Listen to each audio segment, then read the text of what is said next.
한부모 가정 10곳 가운데 7곳은 양육비를 옛 배우자에게 받지 못하고 있습니다. 이런 이유로 정부가 오는 7월부터는 양육비를 주지 않는 부모의 명단을 공개하고 처벌까지 가능하도록 했는데요. 하지만 더 강력한 대책이 필요하다는 지적이 나오고 있습니다. 이형원 기자의 보도입니다. 이혼 뒤 자녀를 책임진 옛 배우자에게 양육비를 안 주는 건 다반사입니다. 양육비를 받기 위해 당사자, 심지어 자녀까지 나서 힘겨운 싸움을 벌여야 합니다. 책임을 다하지 않은 것은 저희 친부인 그 사람인데 왜 그 사람은 그에 대해서 어떠한 처벌도 받지 않는지 전 도무지 이해가 되지 않습니다. 실제로 한부모 가정 10곳 가운데 7곳이 양육비를 못 받고 있습니다. 양육비 지급 금액만 놓고 보면 코로나19가 휩쓴 지난해에는 90억 원이나 줄었습니다.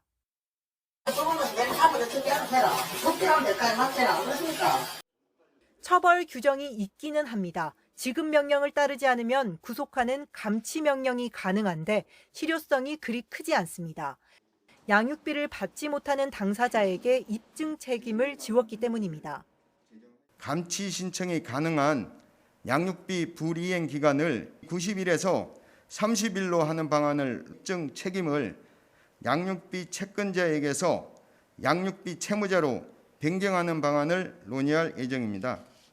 어렵게 감치 결정이 나도 따르지 않으면 속수무책이었지만 오는 7월부터는 달라집니다.